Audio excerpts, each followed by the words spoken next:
Welcome to the Hollywood Outsider, an award-winning entertainment podcast that is out every single week. On this episode, we will be discussing Ant-Man and the Wasp, Quantumania. Is Marvel phasing out? Like, are we getting tired of some Marvel? Listener community questions from Patreon, and whatever else we feel like it. Let's get on with the show. I don't know why I went that way, but whatever. I think you forgot what you were going to say. By the way, my name is Aaron Peterson. Joining me today, John Davenport. Hey, buddy. Amanda Sink. Hello, hello. Proof of life. Let's get into it. Go ahead, John. Finish your So I have to say that, you have had a hell of a day trying to set up for this recording today. So I have. Listeners, if you can be kind to the finished product when we finally do get the finished product, whenever that's going to happen, Aaron would really appreciate you throwing him with a lot of love and a lot of care and being kind, specifically to him. It's true. So should we have the J.K. Rowling conversation right now? Yeah, let's kick it off with that. Nope. Let's go ahead and throw that one out there. Where do you guys stand on the old? Don't even talk about who plays Hogwarts Legacy. My goodness. Oh my God. There was a website that was actually tracking which Twitch streamers were playing the game to try to get people to boycott them. Also, it got taken down for hate speech, but it's a wild world out there right now. There's a lot going on, a lot of thoughts and feelings. I'm convinced her name is actually Just Kidding Rowling. Well done. Yeah, it has been a hell of a day. I actually started the day, I spilled coffee on my laptop and fried it, and then I had to take it apart. I knew it was going to be your own coffee. I knew it. Yeah. Well, whose coffee would it be? Like strangers you just come said by that and it just threw it on got my wet, laptop? and Ben I was Affleck like, is throwing coffee at you. He was. Yeah, that's a good callback. That's funny. J-Lo, I gave her a Dunkin' Donut. Glazed. Ew. Wait, No, seriously. did you hang on. sit there you can and go tell and me do the pervy.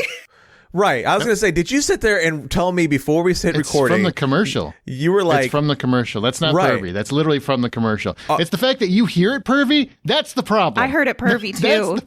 I heard it pervy too. It wasn't meant pervy. I'm You said sure you everyone gave her who's a just heard you- glazed donut. Oh my God. She asked for a glazed donut in the commercial. That's the reference. That's all it is. That's literally all it was. The fact that you guys won't accept it proves your perviness. I'm just letting you know. It does. John and I are going to have a perv room on the cruise. Don't get me started. Anyhow, I just want to point out that before we started, you were like, John, roll back on the perviness. I'm like, okay, great. I'll roll back on the perviness. And then you're like, J-Lo with the... I threw her a glazed donut. That's whatever what it is. she asked for in the commercial. It's not just. not it's pervy. not just that. It's the way you said it, and I know didn't it. say It was it. sexual Anyway, innuendo, Hollywood Outsider game levels of...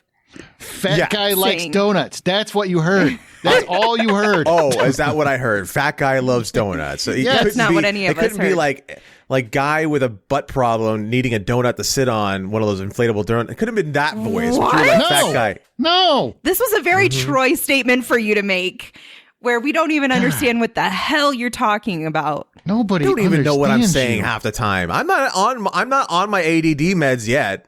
It'll be Yes. soon, though. Amanda, you started to say something, and now I don't remember what it was. I don't even know what we're talking about anymore. I'm really just consumed by the glazed donut conversation, so I'm lost. Where are we? I feel assaulted. For those wondering, Troy won't be here for this episode, in case you haven't noticed. Oh, yeah, we should There you mention go. that. All right. Oh, speaking of pervy. No, True. it's really mostly you. No, Troy's It pretty really pervy, is. too. Okay. All right. It's both you guys. Right. You know who it's not? It's not me. I don't really talk pervy. It was a freaking commercial reference because you mentioned the Dunkin' Donuts. That's all it All right. was. And we're still on it. We need to move on. Whatever makes you feel better. So anyway, Aaron's had a day. He spilled coffee on his laptop. He had to fix it. He had to throw the whole thing in You rice. got your version. I got the truth. Yeah. That's Right. what we got. Yes. And I spilled coffee in my laptop. So it's been a day. So now I'm on my old laptop praying that it doesn't just crash and go the way of the dinosaurs. Dodo? That too. That was a dinosaur, wasn't it? No, the dodo was a bird. But wasn't it a dinosaur bird?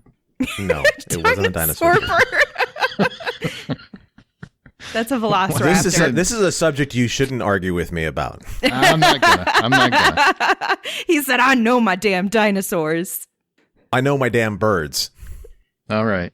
No, well, be proud of it. I know my birds. I am proud of it. It didn't get me girls in high school like I thought it would. Does it get you girls It now? sure wouldn't. You know, if they're environmentally minded, it might help. Honestly, it might, but then you're going to be eating vegan for the rest of your life. I eat vegan now. Oh, all right then. You're set. Okay. Let's move on. Let's please, dear God, let's move on. We are getting a new Riddick movie. Yay. We're getting a new Hellboy live action movie for some reason. We It's don't need another that. reboot. Yeah, Hellboy's a reboot. Yeah. Riddick can't be a reboot because there's no way Vin Diesel's going to let go of that. He only has 3 voices. It's true. He has 3 modes. Just flip the switch, wind him up. I'm Groot. I am Groot. Family. Well, anyway, it's weird that that's going on. They can send you to the slam. It costs you 15 packs of cigarettes to have your eyes glazed like this. I like those glazed. Really nice reference. That was good. I see what you did there. You son of a bitch! I see what you did there. Okay, well, this is a pretty loose episode. It's not as focused as normally. Wait, where are you going? We got to talk about Bruce Willis. Yes, Bruce Willis's condition has moved on to dementia, so he officially has dementia, which is it's one of those diseases that's just not fair to anyone involved, the family, the person who has to suffer through it, and it's really, really heartbreaking for a lot of people. I'm sure. I'm just speaking for myself because I absolutely love Bruce Willis. I have for most of my life. He's a big part of who I am as a person in terms of my entertainment influences. David Addison, John McClane, but really more David Addison was a big impact on me as a kid. So it's just heartbreaking to see when your hero struggle, but Godspeed, Bruce. Yeah, it's really sad. I mean, it's always unfortunate when you lose one of your heroes, but I feel like it's even sadder when they're still here and you feel like you're losing them at the same time. Yeah. That's the sad part. So we're sending our love to the Willis family and everybody who has to move through that emotionally and in their life. It's difficult. I can't even imagine. There's something harder about that, I think, than many other diseases that people just don't talk about. I mean, because you lose your sense of self and your family loses their sense of yourself, you know? So it's definitely something that attacks the family a lot. The person who's suffering from it has their own battles. Sometimes my grandmother had pretty bad dementia, and she seemed like she was having a great time most of the time until she thought you stole something. Did you though? Because I know you, and I wonder, did you like move her favorite chair and stuff? Were you that guy? Well, she also never recognized me. From the age of 29 on, she stopped recognizing me. And it used, like, me showing up to see my parents because she stayed with my parents used to scare the shit out of her because, you know, I'm not necessarily a small person. And so, yeah. So we don't want to keep the whole podcast in that arena, but we just had to mention it. I mean, it's one of the biggest stories in Hollywood, and it's just heartbreaking. So here's what we're going to do. We're going to do something a little different later. We're going to do community questions, but from Patreon supporters. So if you support us on Patreon, we are going to start doing every month and a half, whatever it is. We're going to start taking questions from Patreon supporters that we'll discuss on the main podcast. Kind of as an added benefit to being a Patreon supporter because it really, really helps the show. And we're trying to incentivize you. Plus, John has his half-hour power hour that he's doing over there on Patreon. So just go to patreon.com/thehollywoodoutsider. That's patreon.com/thehollywoodoutsider. We're still going to have our From the Outside In topic, and we are going to talk about Ant-Man and the Wasp Quantumania at the end of the show. Wait until the end because John hasn't seen it, so Amanda and I will talk about it, and we'll probably talk about it with some spoilers. We'll give you fair warning. So patreon.com/thehollywoodoutsider.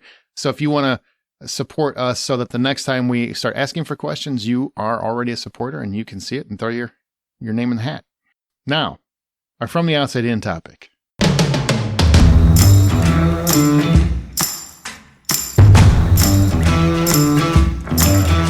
Is Marvel phasing out? It's a deep question. Not for me. People have opinions on this. Hang on. Okay. Give me a second just to spit it out there, Amanda. All right? Just give me a second. Now, what I'm saying is, are you burned out on the Marvel? Is it phasing out for you? Are you getting tired of whatever for whatever your reasons? Is it phasing out for you, Amanda? Now you can go. Yeah, I'm struggling, especially with this latest phase from Marvel, to enjoy everything that comes out. I feel like I've been more underwhelmed than even neutral for the majority of the properties that have come out. There's been a couple that I've been like, wow, this was fantastic. But I also feel like at some point too, we're just churning out, like, why are we churning out properties without them being as top tier as the rest have been? The majority have been. I feel like every phase has had at least one movie that was maybe a little bit of a disappointment, one that you weren't a big fan of. But for the most part, the phase collection has been pretty solid until now. And I don't know if it's just me being overly critical because I know what they're capable of producing and creating for us, but it's just not meeting the same expectations. And I don't know, it just isn't worth it for me as much anymore. Even this movie, this being Ant-Man and the Wasp, Quantumania, I wasn't even ready to go to the theater opening night, whereas most other movies from Marvel in the past iterations, I've been there opening night on Thursday. So to me, I think it's just a reflection of the quality going down, where we're getting more quantity, but at the expense of the quality. And I'm just kind of bored by some of them. And they're too long. A lot of them are way too damn long. I'm not a fan right now, except for Scarlet Witch. No, obviously, Obviously. Scarlet Witch, we know. So, John, where are you? And I know you haven't seen Ant-Man yet, but that's the beginning of Phase 5. So you still have all of the Phase 4. Are you burned? Is Marvel phasing out for you? You're a huge comic book fan. I mean, this is kind of like you waited for these worlds to come to life for your whole life. I am too. Yeah. What about you? Is it phasing out? So the question's an interesting one. I don't know if it's an issue of whether or not it's phasing out as far as am I feeling fatigued? Because I do find it's hard for me in at least especially for the past year. It's hard for me to figure out where I am fatigue wise or interest wise in a lot of things. However, when I watch some of these Marvel movies separate from the idea of, is it a Marvel movie or is it anything else, I think they're all roughly in the same, with a few small exceptions, roughly in the same area of quality. They're entertaining romps that have some sort of world to it that we can enjoy and take a fun ride with. Now, what I think has happened to me in general is that since the last Avengers movie, I keep on going to the movies thinking I'm gonna see another Avengers movie, and it's just not that, and it's never going to be that until we get to a point where they're developing more Avenger movies. So the short answer is I don't think they're necessarily phasing out. I think my expectations are out of whack. Okay. Well, here I wanted to illustrate how my opinion is working based on, I want to run through just Phase 4. Okay, this is just Phase 4, which started in 2021, right? It was January, very beginning of 2021. Now, this is over the course of TV and movies, right? This is just Marvel. You guys ready? Are we reacting Ready. with you to good or bad? Yay or nay on the stuff you're reading? No, Okay. no, just let me get through it.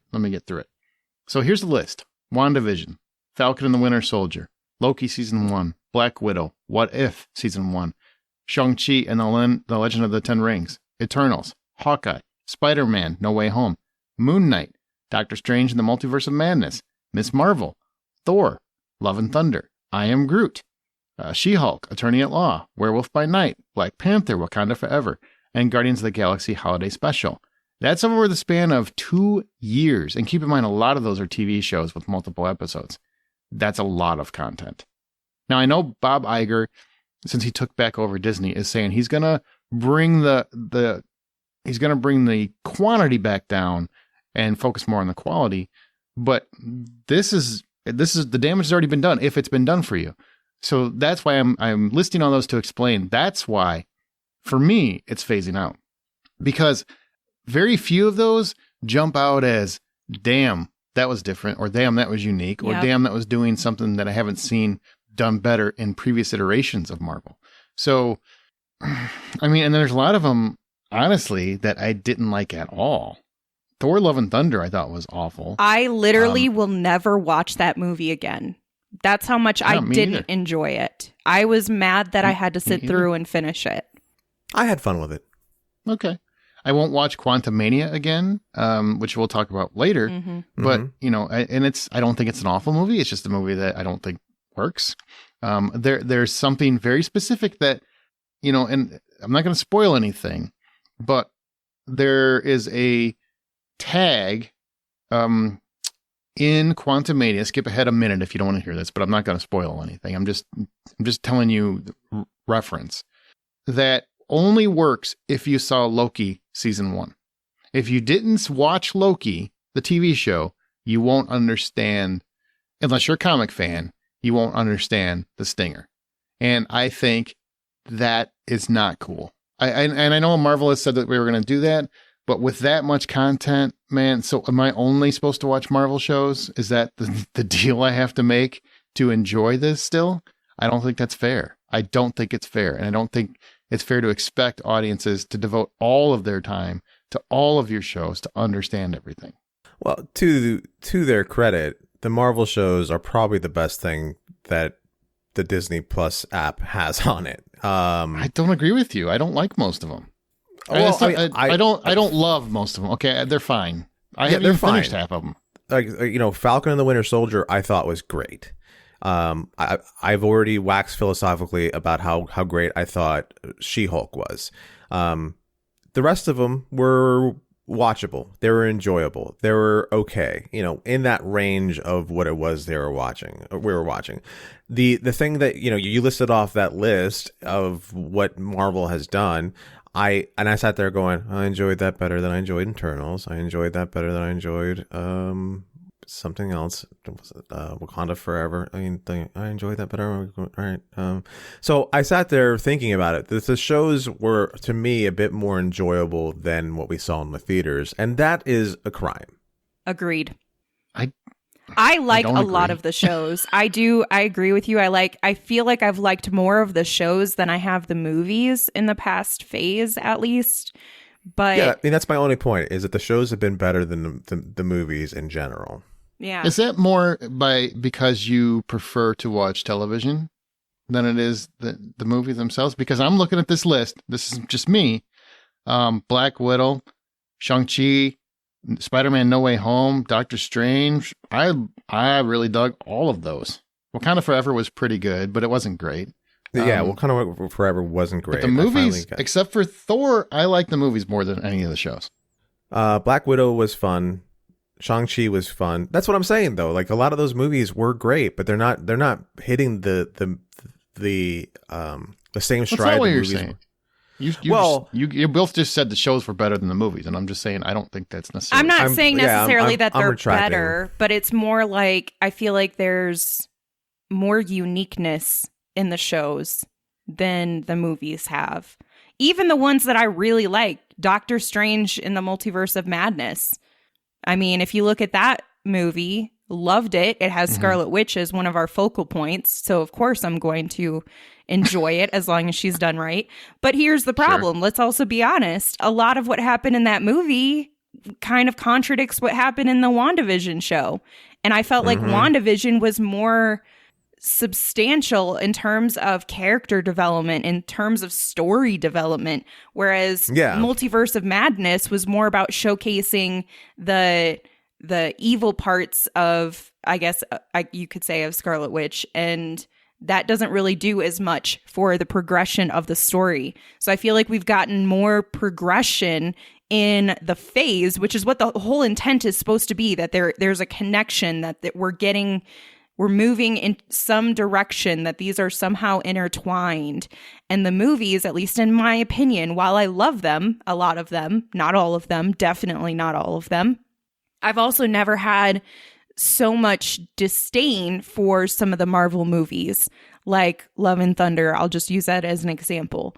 And with the TV shows, at least I'm more neutral or very much like. Whereas with the movies, it's been I really like or I really hate. It's split me a lot more, but I still don't feel like there's the same progression that's needed, especially in the movies. Movies are where we should be having the most progression for our story. And I feel like it's actually the opposite, that it's TV shows where we get more. It crosses my mind that at least for me, some of my issue comes into just not only just what I just lived through, but also just the amount of media there is out there to consume. And if I have exhaustion to Marvel, it's only because Marvel has been unable to get past a lot of that exhaustion than other properties have been. Like it used to be, I would be super excited about anything Marvel coming out, but because now I'm more exhausted about just everything that there is out there to see and everything there is to do and how much time it's going to take and oh my god, what's this? Marvel has now landed itself in a position, because there's the TV shows, because there's the movies, that I feel like I have to give them more of my time versus what I used to, which is just show up in a movie theater and enjoy and take a break. Now I have to do homework. Yeah, I agree with that. That's frustrating for me. Like I talked about earlier, I do not think it's fair to expect audiences to watch everything you do. I should be able to watch an individual movie, and if you wrote it well, I should understand what's going on. And I shouldn't have to, I mean, if you want to throw in an Easter egg for fans or something, I understand that. But overall, I should understand what's happening from start to finish without having to have watched something else. Now, granted, the stinger I complained about, it is a stinger. So it's not really part of the movie. So, I mean, you can throw that out as an Easter egg. You can say it's an Easter egg, and that's fine. But fine. I mean, I'll let that go. The movie I had a problem with, not with the stinger. But overall, I think, it's unsure of exactly where I was going with my point. That's fine. I have a question for you guys. So thank God. I'm curious. So I'm going to read you guys what's coming out for Phase 5, just to kind of reiterate it. And I'm curious if any of you if there's a substantial number of either films or TV shows that you are excited for, if you're like more neutral, whatever. So just give me your reaction on that. But we have in Phase 5, Ant-Man and the Wasp, Quantumania, Guardians of the Galaxy Volume 3. Whoop, whoop. I'm excited for that one. Me too. Looks good. If the Christmas special was any indication, I'm excited for it. Yeah, absolutely. True. Yep. The Marvels. Nope. Yeah. I like Miss Marvel. I like, is it Monica? Is that? Yeah. Monica Rambeau. Mm-hmm. Yeah, Monica Rambeau. Thank you. Her, but I still, to this day, I'm sorry, Brie Larson. I love Brie Larson as an actress. I find her performance of Captain Marvel bland and boring. So no, I'm not. Same. We've also got the new Captain America, New World Order, which is going to have Anthony Mackie as Captain America. I'm excited that he finally gets. You're what? I'm excited for that, for sure. I'm excited. I want to see him finally get his chance to shine. And Harrison Ford is in it. Okay, so Harrison Ford. Okay, let's not jump down this rabbit hole with that. So, because the comics, what's supposed to happen is that Bucky was supposed to become technically Captain America, and then it's supposed to become Sam Wilson. The fact that we jumped Bucky to get to Sam Wilson, I think, is a better story. It carries over the thing that makes Captain America great. He had that heart and that greatest generation feel to him, where he understands right and wrong in a level that some people have a challenge with. He doesn't live nearly in a world as gray as some people do, and even though it looks like some of the things he's doing are gray, he's very much black and white about it. I'm trying to shorthand the things that are great about him. Now we get to Sam Wilson, and he has very much the same kind of Captain America heart to him, but he brings his own flair, and the way Anthony Mackie plays him is so sincere in the way that he wants to reach people and help people who have been suffering. That makes me excited for where we're taking Captain America. Fair enough. So what about Thunderbolts? I'm excited for Thunderbolts. I think that one will be decent. Don't know that it'll be exceptional, but the cast is incredible. I'm excited for Thunderbolts for a couple of different reasons. One of the things I did read, even though I try to keep myself pretty void of movie insider stuff, is that supposedly Bucky is going to be the leader of the Thunderbolts. Even though they hinted at it being Black Widow's sister, which that would Yelena. Also work, but still. Yelena, yeah. Florence Pugh. And this is where we're also going to probably see more of Harrison Ford as the character he's playing. It's basically, I mean, kind of a nerfed Suicide Squad for Marvel, right? That's essentially what Thunderbolts is. Yeah, essentially, it's what it is.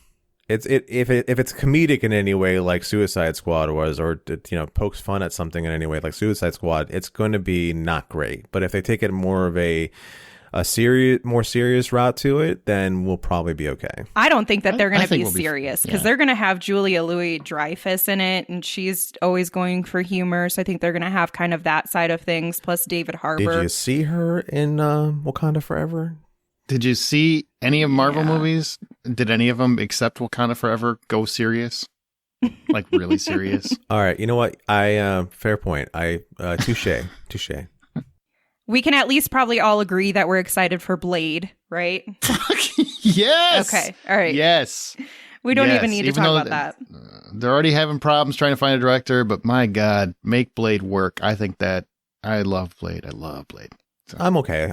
It's not something that I'm going to be jumping up and down for until I see the finished product. So for John, half of the movies he has neutral or no interest in. The other half he's excited for. Aaron and I have like 4 out of 6 of the movies for Phase 5 that we're interested in. But what I'll say is going into the TV series, because there's 6 for each, 6 movies and 6 TV shows. There's Secret Invasion. There's Loki, Season 2. Ironheart. Echo. Nope. Agatha, Coven of Chaos. Yes. Nope. Yes. And Daredevil, Born Again. Maybe. Yes. I'm excited for all of them. Some more so than others, but none of them am I like, I don't want to watch that. Whereas there are 2 movies in the films of the phase where I'm like, I just don't care. Like if I miss it, I don't feel like I'm going to actually feel like I've missed anything. So Loki season 2, I liked season 1 enough, but it wasn't something that I think deserves a lot of great things to it. Ironheart, for what we saw her in Wakanda Forever, she's, I'm sure, a great character. I'm sure people are going to be excited to see her. There's going to be a lot of great things to people to be able to enjoy that. But for me, as someone who viewed it, I did not appreciate, appreciate's not the right word. I did not get as excited for her as I had hoped I would be when I saw her on screen. But Anthony Ramos is in it, and I'm all about that. I'm a big fan of his. He's going to be in the new Transformers movie, too. Good for him. Good for him. Yeah. Good for him. I'm not driving. It's not me. Can I jump into my thoughts on the TV show, or are you still going? Oh, I'm sorry. Yeah, I thought you were go for talking to me. Secret Invasion, I definitely want to see that. I think that will be very cool. Loki, I didn't like season 1. I finished it, and I will never watch it again. Are you serious? Don't You care. hated it that much? Didn't like it. I'll never go back to it. I'm very big on, like, if I'm not like riveted, I'm not watching it anymore. I got plenty of stuff that I am riveted by. Why do I need to watch something that I didn't like? Disliked it that much. I did not like it. Did not like it. Wow. Ironheart, I might watch. I like the character enough. Didn't love the character. I mean, it's basically just female Iron Man. That's all it is. And, I like Iron Man. I like Ironheart, but I don't like it enough to watch a whole TV show. Echo, I don't think we need a TV show, but I do like the character. So I might give that one an episode and just see what they're going to do with it. You know what I mean? I might see what they're going to do with it. I really love the idea of creating a Marvel hero like Echo, or not really hero, villain like Echo, and giving her own show. I think that's a cool spin-off idea. I just don't know if it's going to work. Agatha, Coven of Chaos. I know she's great, but I like her as a supporting character. To me, this just reeks of too much. We don't need it, but I might give it an episode, but I'm not excited about it. Daredevil Born Again. I'm a big Daredevil fan of the comic. I was a huge fan of the comic. Netflix was fine. I don't like D'Onofrio as Kingpin. I think he's cheesy as hell. I know I'm in the minority on that opinion. Nah, he can be kind of cheesy. I'll give you that for sure. Super cheesy. He reminds me of the Kingpin in one of the cheesy like early aughts Spider-Man PlayStation games. Sure. Do you know what I'm talking about? That's funny. Yeah, I do. That's funny. Yeah. I know people they like D'Onofrio a lot. Good for them. I'm not one of them. I will say in She-Hulk most recently, they gave him a little bit more humor. I don't want him that light and I don't want him that dark. I want him somewhere in the middle because that's who the character was. And I know Daredevil almost as well as I know Spider-Man. So Daredevil is a character that I love. I absolutely love the character of Daredevil. And I'm sorry, but I think, I hate to say it, the Ben Affleck movie, director's cut version, was better in terms of finding the elements of Daredevil that work than the show was on Netflix. That's my opinion, and I know nobody agrees with me. So you don't have to write in. I know. I like the movie. But that's what I think. I do too. And I think Michael Clark Duncan wipes the floor with D'Onofrio as Kingpin. Sorry. There. That's where I am on the TV shows. So I guess I'm more excited about the movies than I am the TV show. There aren't many of the movies that I'm jacked for, though. Guardians, yes. Captain America, I guess I'm pretty excited about that. Blade, I was going to say Blade has to be top of your list. I love Blade. I really love Blade. So, yeah. But Phase 4, man, I didn't like a lot. And I want to say, can I go on record as saying this? I think it was a mistake not recasting Chadwick Boseman. Why? Even though I think, is it fair to say a spoiler of how that wrapped up at this point? It's been a while. It's only been a month. No, it hasn't been a month. It came out in November. Okay, well then, where did your time go? I don't know, man. I'll word it like this. Even though the new Black Panther is great, I have no problem with the new Black Panther. I just don't think, based on that movie, the physical prowess didn't work for me. I hope that's different in the new one. But I like the actor a lot, and I feel like that'll definitely work. But I just feel like that whole movie ended up being a whole rebuild. Like from the start, it was basically a new origin story, and I'm like, oh my god, I feel like I've already done this movie. That's how I felt. Well, what I'll say is they did a great job possibly setting up a new villain. And I'm not talking about Namor on this either. But they did a great job possibly setting up a new villain. And I really appreciated that. I like the stinger at the end where it comes back to a bit more hope in what the stinger in the end teaches us. I agree with that. I felt like Namor learned absolutely nothing from his actions, and all he learned is, I just wait. I should do it better next time. That's what his learning was. That's all I read from it as far as what he learned from what he's going to do. I'll just wait, because when I wait, I'm going to have a partner in crime. I guarantee you. And there's things about that movie that I didn't like. I didn't like that they built this whole underwater city and then shadowed it completely so that you couldn't see what's happening very well. I didn't like that they built this great, rich background as far as a story and then didn't explain some of the other aspects very well. The fact that he had winged feet, I kind of love and hate, because one, it doesn't look good on screen, but two, I loved how he used it on screen. And then the reason why he's called Namor, I hate it. I absolutely hate the fact that they're like, all right, well, he calls himself Namor because he doesn't have love. Shut up, and I hate you people. Okay, fair point. I don't have a counterpoint to this. Yeah, I don't either. So I think, in coming to it, I feel like every time what's the best way to say it? I went to, the shows have been too much. It's really exhausted me, which means I haven't finished. I started strong trying to finish them, and then I just gave up. I just got tired of all the Marvel content. And then, Thor, Love and Thunder, which I'm also going lore and blunder. Didn't work for me at all on any level. Wakanda Forever, I liked. I feel like maybe they didn't make the right choice there, but it's a different kind of Marvel movie, and I think it works on its own terms. Just not necessarily the direction I think they probably should have gone. And Ant-Man was a big whiff. I don't think it's a bad movie, just an okay movie. And so that makes it hard to get me excited. But they introduced this new big bad that's supposed to, take on the Marvel Universe. And I was kind of, his performance is good and could be good, but, they keep saying he's bigger and badder than Thanos. It's not there yet for me. Like Thanos really, I thought, dropped the hammer from the get-go, and Kang's not doing it. No, Kang I don't believe in the comics was Kang ever bigger or badder than Thanos. As far as the hierarchy of things go, he's supposed to be different. And when they announced him being the big bad, I never won. Jonathan, let me be clear. Jonathan Majors, I think, is a awesome choice, and I want to see him in more things. And I can't wait to see how he acts as the character Kang. I just think Kang is a bad choice in general, especially compared to Thanos. Like there are other villains they could have gone with. I will reserve most of my thoughts on Kang for the spoiler part, but as much as I do like Majors, I just don't think that this is the right direction for this character, for Marvel, for the films. I just was very disappointed.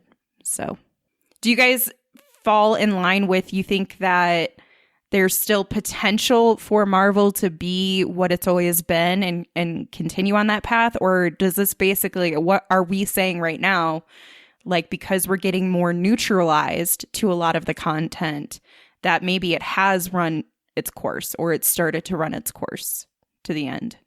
I don't want to say it there and say that they've run the course. I don't think that's a case when it comes to just about anything out there in the world.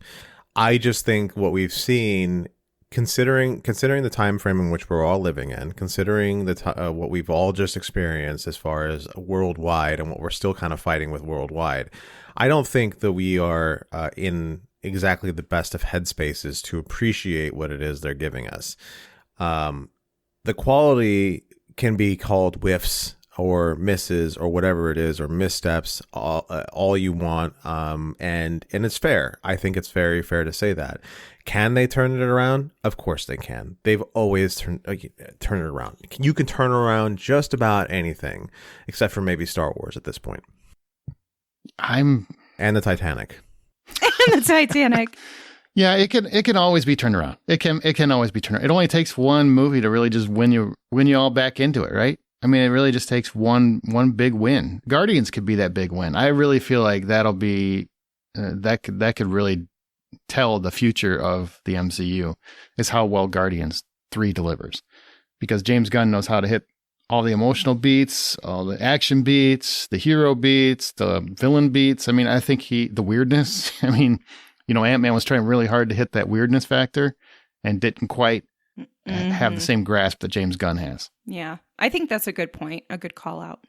I don't know. I guess I'm kind of getting to the point. I don't want to say that they've reached their end by any means. I think there's still so much potential, but I'm starting to feel a little bit DC'd by Marvel, if that makes sense. Hey. I know. I'm not supposed to compare, and I'm not supposed to bring up DC and all that good stuff. First of all, right, you're not supposed to compare the two. I know. Okay? But the problem with DC's DCEU up to this point has been a lack of consistent vision and cohesiveness in the vision. Okay, I can't argue that point. Okay, thank you. And I feel like I'm starting to see a little bit of that breakdown in Marvel beginning in this phase. I don't know if you guys are similar in feeling kind of that. And I know it's a slap on the wrist. You're not supposed to compare it to DC and everything, but honestly, it's starting to feel like there's just not cohesiveness enough. Well, I think we've touched on it, and I guess we can come right out and say it. With the expansion into television the way they didn't do themselves any sort of favors. With the expansion into television, it diluted the market to an extent in which we keep on expecting something else, and we're not getting it because they are not able to focus on any one thing like they used to be able to.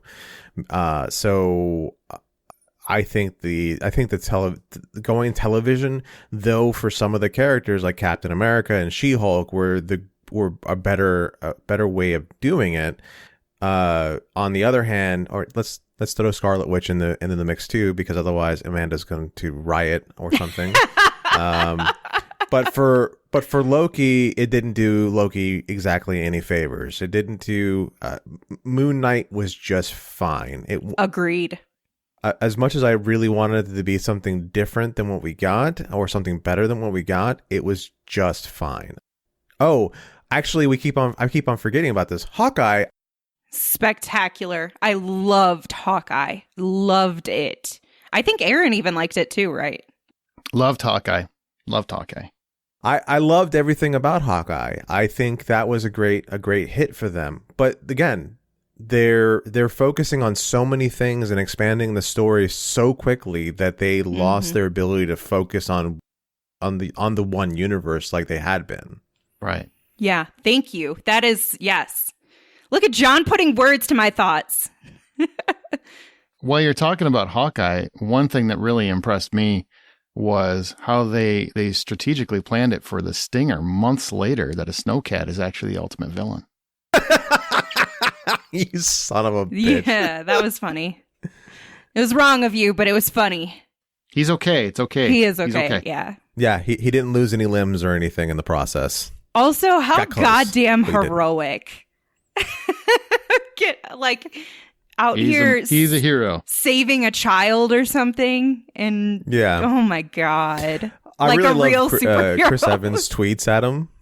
Chris What Evans, like happened? I forget what the tweets are, but Chris Evans is basically like, of course there's a hero out there, a real hero out there, and it's my friend this, and you know, I had to go out there for you to check on the snowcat to make sure you didn't destroy it. Oh, that's really cute. I like that. There was a lot of cute tweets back and forth with them. Oh, yeah, I see it. That's one tough MFer. Has anyone even checked on the snowcat? Yeah. Mm-hmm. That's cute. That's funny.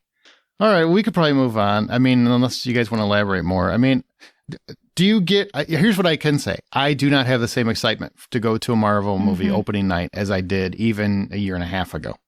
And I think the onslaught of quantity is probably what hurt that more than anything.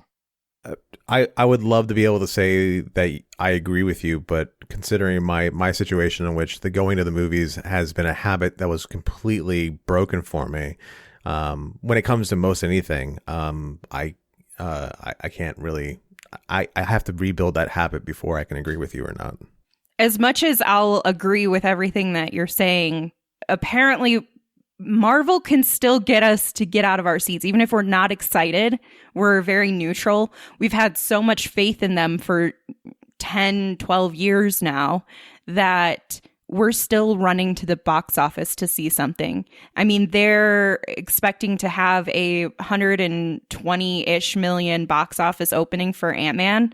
So people are still getting their ass out of their house and going to see these Marvel movies. So Marvel is still doing something right, but I do think that if they don't correct their trajectory, then they're going to start to see that dissipate. They just ended on too good of a note, I think, too, with Phase 3, that it's hard to triumph that. Okay. I like that. That's a good way to end. Good way to end, Amanda. Thank you. Way to bring it home. Way to bring it home. Hey, speaking of bringing things home, you can bring Significant Other home on digital right now. Micah Monroe and Jake Lacey star in this twisted sci-fi thriller as a young couple on a remote hiking trip who sense they may not be alone. Significant Other is on digital now, and it's rated R from Paramount Pictures. I can tell you, I saw this, and it's a good film, and it's got a hell of a twist. I won't tell you anything about it. Hell of a twist, so it's worth picking up. Significant Other. Okay, now we're going to move on to our Patreon listener questions. This is if you were we're still talking about Ant-Man and Quantumania. I'm sure people that loved it are really excited about our conversation on that one. But we asked our Patreon supporters, they want add anything we wanted to talk about, and we're going to pick one from each. Some people sent multiple ones. We're not going to hit every question, but we're going to pick one question from each person. So, and again, if you want to support us on Patreon, Patreon.com/The Hollywood Outsider. That's patreon.com/The Hollywood Outsider. Go support us, man. Even if it's $1, you can still take part in these questions. And if you pay a little bit more than $1, you get the half-hour power hour, which is John's Last of Us show that will change kind of course in a little bit, as well as Bad Movie Night dedicated to exclusively to Patreon. Okay. Jay Howard, with streaming platforms losing so much money, what does the future hold for all these streamers? Who wants to take a shot? I'll kick it off. I have some significant concern for Netflix, if I'm being honest. I think they're the one that's in most dire straits that we rely on very heavily still.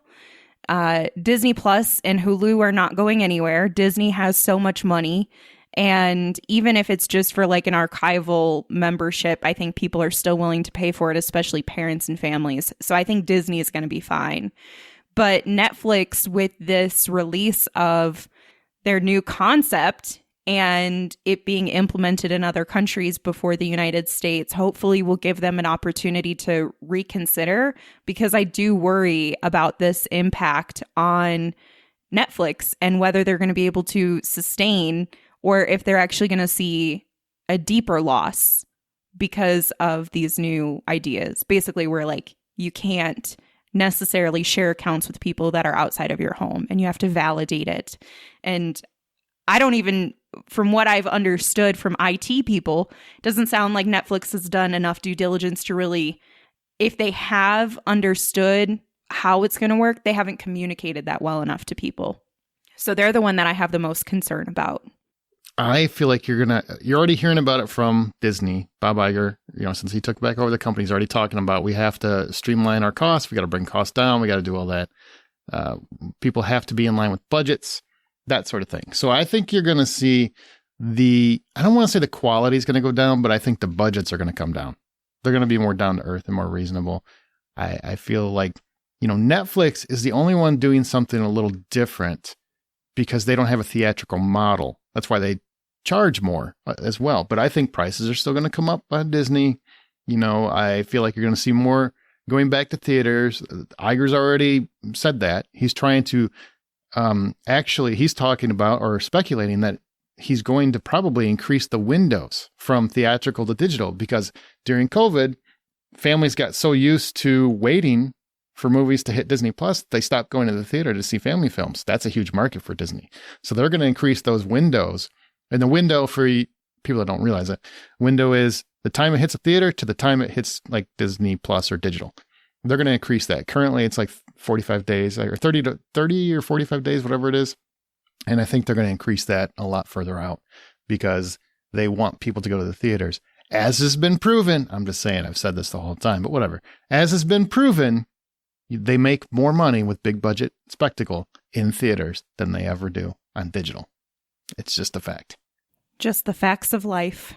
Yeah, exactly. Okay. Movie Girl. I'd love to hear how each of the hosts found the Hollywood Outsider and why they chose to be a host. Also, how Aaron started the show. You guys go first. Okay, so I found the show because I was looking for my own movie podcast. I was because my partner at the time, she had me listening to podcasts for the first time ever, and a lot of the podcasts that she listened to were very hoity-toity, snooty podcasts about movies, and I didn't want to do that. I found them insulting to people who just love movies, no matter what kind of movie they are.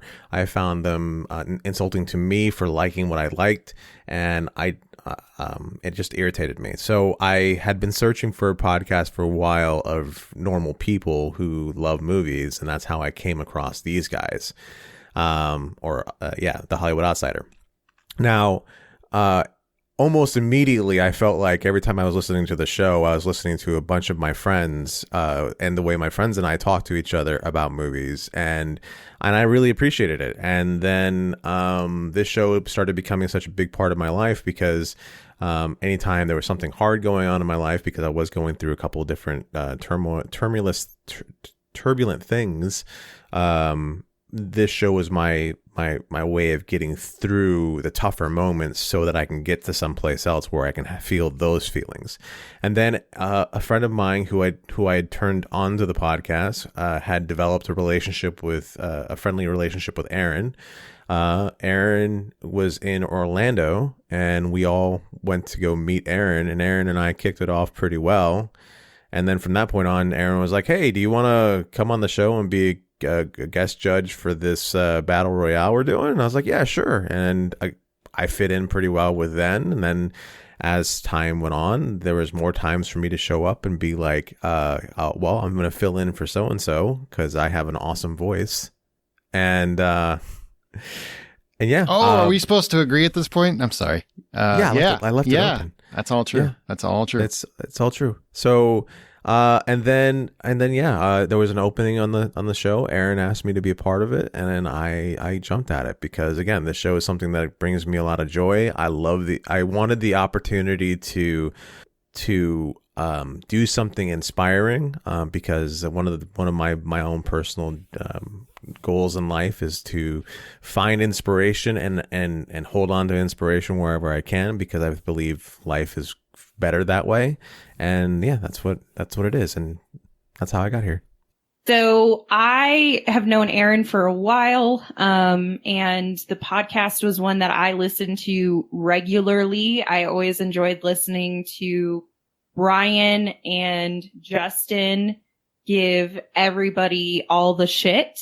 It was always just so much fun. And because I listened to the podcast and knew Aaron, kind of similarly to John, had an opportunity to guest on the podcast. And I think my first episode that I guested on was one of our female and horror episodes, I believe is what it was, because I'm a big horror movie fan. And so it was Aaron, Justin, myself, and actually a good friend of Justin's as well, to kind of get some lady voices on, and had a really good time with that. I think we had good chemistry, messed around with each other, and it was a lot of fun. And then as time progressed, John got onto the show. I continued listening to it. Aaron was evaluating, a potential fourth chair to have on the show. Or actually, I think it was just a third, because it was just the three of us, right? Mm-hmm. Yeah. So it was me just kind of coming in as potential replacement. Yeah, because Scott had bailed on us like the kind of monster he is. Scott quit on everyone. That's all right. He was going for his master's. I get it. So, with that departure became an opportunity, and went through the quote unquote vetting process with Aaron and the team to make sure that we were all cohesive and good and we gelled well. And that was pretty much the end of that story. And I enjoy doing it. I think it's fun. I like to talk, obviously. And I like to talk about movies and TV. That's where my passion and my heart is. It's what I enjoy doing and I know that always sounds really lazy and lame, but it is. It's an art. I enjoy it. Cool. I expect to see you more often. Shade. That was good. You know what? Shade honestly, thrown. at this point, deserved. Even, yeah. To me, I'll try to be succinct. And also how Aaron started the show. I was doing a podcast for gaming called The Official Thread with Scott Clark, who you've probably heard on here, and definitely you can hear on Patreon. And I wanted, very much for the same reason that John was talking about, I had listened to a lot of movie podcasts, and they were kind of shitty, honestly. They were all snooty on movies that I like, Transformers, things like that, Michael Bay. I mean, it was all just art form. Just the artsy films, just the character dramas. And I love those too. I love those. That's most of what plays at South by, but there's a lot of genre stuff. So I go to that I love all movies. I just don't like when people are snobby about something. If it's not for you, say it's not for you. If you don't like it, say you don't like it. It doesn't mean that it's awful just because you don't like it, though. There is someone that is someone's favorite movie. And I've always lived by the creed that 400 people worked on that. Don't just shit all over it without trying to find something to like. And also see it for what the filmmaker intended, not for what you wanted. That's a big thing that I think people get hung up on. And I'm a film critic. So, but a lot of that was spawned from the Hollywood Outsider. So I wanted to do it at the time. Nobody was doing that where they were talking positively about all movies. It was always just very much whatever genre or niche they were into. And so I created something. I wanted something really broad and that also had a topic every week and had interesting voices. And so I started doing it. That's why. And how I learned, I did all the hard work, now it's a lot easier now to get into podcasting, which is probably why there's so many people doing it, but it was a lot harder then. And I had to learn a lot of tips and tricks along the way and tools. Troy Henritz has been he was always a big help as well throughout the years, especially with the technical side of it. So all those things combined. Stanley Daniel, what's your favorite cocktail or non-alcoholic beverage? Ooh, Stan's coming with something fun. I have to say that currently because of I'm doing some things to get my weight back under control and get myself back to being healthier. If I'm having a cocktail, I'm going very simply with a vodka soda. Amanda, what you got? What do you drink? It depends on what kind of vibe I'm going for. If I'm just like out having dinner or something like that and I want to drink or I'm meeting someone, I'll probably just, if they have it, I'll get a raspberry Moscow Mule. If you haven't had one that's raspberry, it is delicious. But I'm also a big fan of, I shouldn't say big fan, I hardly ever drink, Roscato wine. Also Captain Morgan, Captain and Coke is a good one if I'm trying to have a good time. And non-alcoholic beverage, water, apple juice, and Dr. Pepper. Together? No, not together. Okay, thank God. That was a little... I'll give you both. Favorite cocktail is an old-fashioned. I know that makes me sound old, but I found them not too long ago, and I'm just like, I love them. And I probably drink them a little too much because my wife started saving orange peels in the freezer, and I feel like that's a sign that I have a problem. Yeah. Is it whiskey in an old-fashioned? I've never had one. There's two ways you can do it. You can do brandy old fashioned or you can do whiskey. I prefer a bourbon old fashioned. Yeah. Whiskey, bourbon's different, but it's whatever. People recognize it similarly. Okay. Get a good mix. Non-alcoholic favorite beverage is water. I drink a lot of water. I try to drink as much as I can. Probably dilute the alcohol. No, I've always, in the last 5 or 6 years, so I started running. 10 years then. I guess water's been my go-to. Yeah, I do. Well, I gave up soda a long time ago. Yeah, same here. 3 or 4 years ago. There was a brief period. There's a brief period in the last year where I started drinking it on the weekends, but I'm back to 100%. If I'm drinking water, it's water, and if I want something special, I go get a AHA or a bubbly or Liquid Death has a couple of great flavors. No, I'm not one of those Fort Lauderdale whores that drink LaCroix. Yes, that hurts, LaCroix. LaCroix used to be called Fort Lauderdale Whore Water. I don't think that was an official title, but it was for John. Okay. You know what I don't do is I don't do those liquid packets. I don't put that in water to, yes, because all I'm thinking is that's just a chemical. There's never a thing where chemicals are good for you. I've been tempted for a couple of them. I've been like, I really want to get that thing that makes the hydration even more effective. I tried it and they're not good. I don't like them. I'd rather just drink straight water. Which one did you try? Liquid IV, and I think those are the ones I keep on thinking about trying. Oh, the lemon. I've heard the grape is the best one. It doesn't matter. They're chemicals, man. They're bad for you. They are not healthy for you. They are not good for you. That's all I'm saying. Drink Neither water. is alcohol. Well, I get that. To be fair. But people act like it's good for you. And it's like, it's a chemical packet that's supposed to increase water in your body. That's not how science should work. It's not. Just drink more water. Just drink more water. That's all you should do. Just do that. True chains. I agree. I'm just saying. Oy, we always have a solution through chemical, and that's not always the way we should go. We should try natural first, chemical second, always. So what was Dr. Stan Daniels is appreciating this commentary from you, Aaron? Preaching. I mean, I'm kind of like going back and forth against myself at this point, right? I'm like, alcohol's good. Liquid hydration packets are bad. Well, see, alcohol comes out of the ground. Alcohol is something that there you go. You grow. However you justify it. Stan, Right. let me know. Let me know if I'm selling this correctly. It's like weed and alcohol. They're the same argument. I'm going to go buy Stan a drink and we're going to have a conversation. Like on this alcohol is good for you because all I did is leave this liquid out to rot, and I'm drinking the stuff that rotted out of it. Remnants. That's what it is. Yeah. Okay. Nate Bruce, what was the best and worst Super Bowl commercial this year? Best was probably that Dunkin' Donut one that I referenced earlier in the podcast that John also referenced that I piggybacked off of that I'm sure Nate understood completely. I'm sure Nate is completely on your side. I take that back. I take it back. Rockstar. The Rockstar one, I don't remember the product and I never do.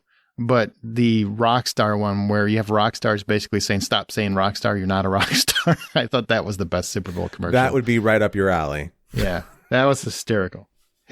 Worst, I don't remember what the worst one was. I try to focus on the positive, man. Don't you? Yeah, I don't remember which one was the worst either. Not that I watched the Super Bowl or anything, but I didn't. I did go and look at all the commercials. I think all I had were favorites, and that Dunkin' Donuts one I really loved, and the Jeep ones I really loved. Of course you did. Yes, I'm simple. I'm combining mine. It's the best and worst for the same reasons. And it's the Tubi commercial that literally had people yelling at each other, throwing remotes. I saw on Reddit a thread about a bunch of people who were now single after the Super Bowl because guys started getting verbally or physically abusive because they thought that their wife or partner changed the channel on them during the Super Bowl, and so flipped the fuck out. Yeah, that was hysterical. So I would say best and worst because I did too. I was like, what did I just do? Like, did my dog step on it? Did I do something with the remote? And then I see all these crazy stories coming out of the woodwork afterwards about people who, because, it was a good ad. They convinced us all. It was great. Yeah, made you remember it too. Tubi. But a lot of people got single after that, so Valentine's Day plans were ruined. If you got single after that, you were going to be single anyway. You were going to be single no matter what. Yeah. Just saying, a lot of crazy situations happened from that Tubi commercial. It was kind of a dick move. They should call it Dick Move the commercial, honestly. Kind of genius, kind of hilarious though. Kinda. All right. Ty Nelson. He has 3 and we're limiting everybody to 1. So Amanda, you haven't been here in 6 years. Pick a question. One of his questions. Any of his 3. I guess I'll go with, he mentioned that he just bought a telescope in an attempt to try a new hobby. And so he asks, do you have any new hobbies that you recently started or are thinking about starting? I'll say, hiking. I've been enjoying more lately, which is I like to be inside. I haven't liked the outdoors because of bugs. And when it's hot, but Colorado is beautiful and the mountains are fun to climb around. So I've been enjoying that as I guess that you could say as a hobby, but also I had started knitting, last year sometime and it kind of fell off of my plate just I think between time and stuff. So I want to get back into that because it was a lot of fun and it decompressed my brain. It de-stressed me a bit. It was just I could focus on this activity while I'm watching a movie or TV because I'm a very fidgety person.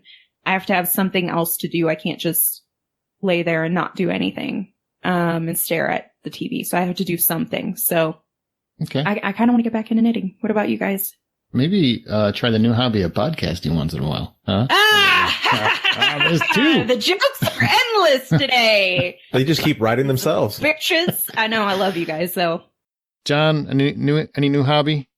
I mean, I'm a hobby whore. So, I have my drones that I'm trying to get back into. I have, and I don't like calling this a hobby, but I have my artwork that I'm trying to get my head back into again. I'm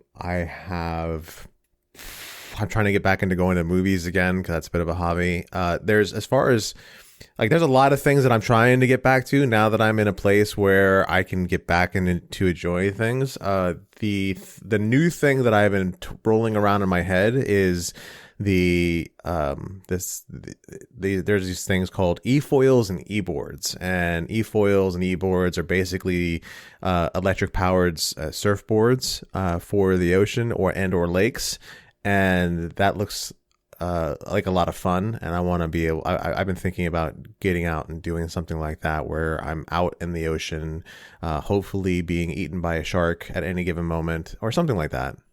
I don't have room for any new hobbies. I just don't. My time is full. So what are the hobbies you have currently? Sure. Travel. I love to travel. I will take any opportunity to travel. I'm a big travel fan. I like to go new places, see new things. I like to try new experiences. I wouldn't call it a hobby, but I'm trying to not collect stuff. Is that a hobby? Because I'm trying to. Because that's a lot of work. Yeah, I mean, through my whole life I've collected stuff, and I'm trying very, very hard not to do that anymore, and not have things and buy stuff. So, yeah. Otherwise, movies, the usual. Nothing too crazy, and I've got enough of them. And God knows I'm not taking on anymore. All right, last listener question.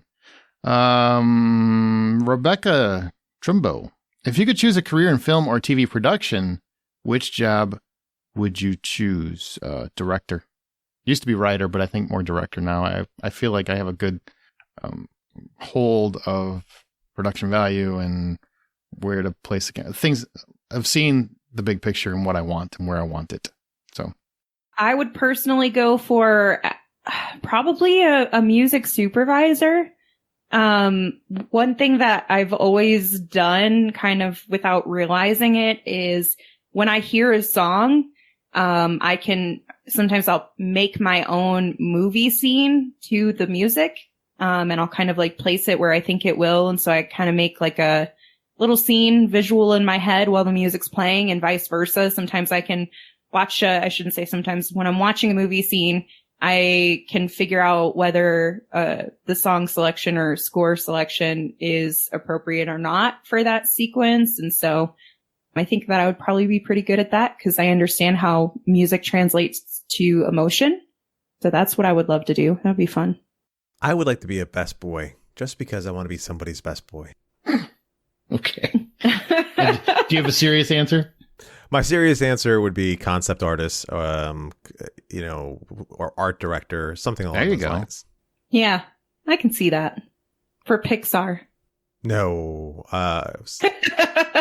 He would be part of the heavy metal remake, I'm sure. Right. No, I mean, okay, that was wrong. I mean, I could do that, but, it's funny because you mentioned that because there was the one time I was watching the Oscars and I was sitting there, I'm like, I know that guy. And he was getting the Oscar for the short of, with the pug in it, or I think it was a Boston Terrier, the Pixar short with a Boston Terrier. And he was getting the Oscar for it. And I realized that I had worked on a presentation with him in one of my classes when I was in art school. And I was like, that's really cool. Oh, that is cool. Yeah. That was an interesting question, Rebecca. It was. Thank you for thinking of us. We appreciate it. All right, we're going to talk about Ant-Man and the Wasp, Quantumania, a little bit with some spoilers. But John's not going to be here for that because he has not seen it. So everybody bid adieu to Mr. Dead. Yep, I'm out of here, kids. Bye, John. Go get yourself a glazed donut. See, it still sounds dirty. Well, you probably would be dirty with it. Thank God there's a hole already in it. All right. Take care, John. Hi, guys. Bye.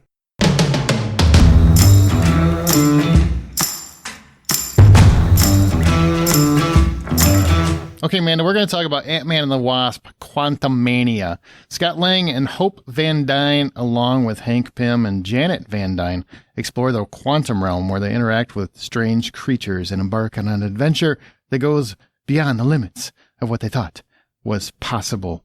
And also, we've got Cassie Lang, Catherine Newton from Freaky. She's here for Cassie. Yeah. And Jonathan Majors is Kang the Conqueror.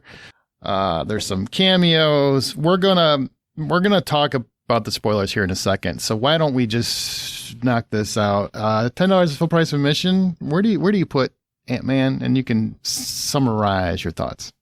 At full price of admission, it's $10. I'm going to give this one $5, and I think that's a little bit generous. Okay. Why do you think that? Oh, just generic thoughts. Generic thoughts. The villain of the story was very disappointing to me. The dialogue came across very cheesy. There were a lot of moments in general that came across very cheesy. Even some of the acting. It just felt like a subpar Marvel movie for sure. And I know that I'm going to get a lot of hate for this, but I think they overshot putting Michelle Pfeiffer as kind of like the leading lady, if you will. Whoa. In a lot of ways. Okay. Please explain, because I'm not with you on that one. I loved Michelle Pfeiffer. I know. And I like her. And this isn't me saying that I don't like her, but I don't think that she should have been... They gave her such a prominent role that I don't think she was able to carry the movie for me. And I think they were relying on her to carry it. Okay. I liked Michelle Pfeiffer. She was probably, her and Jonathan Majors were probably the highlight performance-wise. Because I think Jonathan Majors as Kang the Conqueror was given everything he could to it. I have no problem with the performance. Didn't love the movie. I give it 4 out of 10. I thought he was cheesy. I thought he was... We'll talk about that more in depth here in a second. 4 out of 10 is what I give it.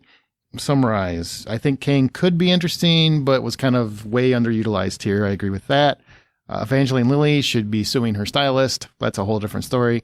Paul Rudd and Michelle Pfeiffer, I thought were as strong as ever, and still this movie is just a snooze fest. I was bored through most of it. For at least half of it. And where the hell was Lewis? Where was Lewis? Lewis is the best part of both of the first 2 movies of this trilogy, I guess. And God, he was missed. He really was. I just thought it was a weak story, over-reliance on special effects, overstuffed. It felt very much like it was the weird Star Wars, but there were way too many Jar Jar Binks running around. So it's more Phantom Menace. It's the Phantom Menace of Marvel. That's what it is. Okay, we're going to talk about spoilers because we're not going to spend an hour on this movie, but we do want to kind of go into some of it. So if you haven't seen it, maybe don't listen past this part. Okay, you've been warned. All right, Amanda, go ahead. What don't you like? What about Kang the Conqueror bothered you? Let's talk about Kang. They're saying he's bigger than Thanos. He's going to be a bigger deal. Okay. Jonathan Majors is a fantastic actor. He does the most with every performance for every opportunity he's given. So I do not feel this is a reflection on him. I think it's the way his character was written and the way that it came across. It was just so, I don't know. He wasn't a big, bad enough scary to me to justify this movie, if I'm being perfectly honest. And I feel like the character kind of was written very weak. So I did not care much for his character. I love him as an actor, just there wasn't much, honestly, in this movie that had me caring, except for Cassie. I liked her, and Paul Rudd, obviously. He's always phenomenal. But beyond that, this entire movie was a bit lackluster for me. Yeah, and I like Jonathan Majors' performance. He's a really cool actor.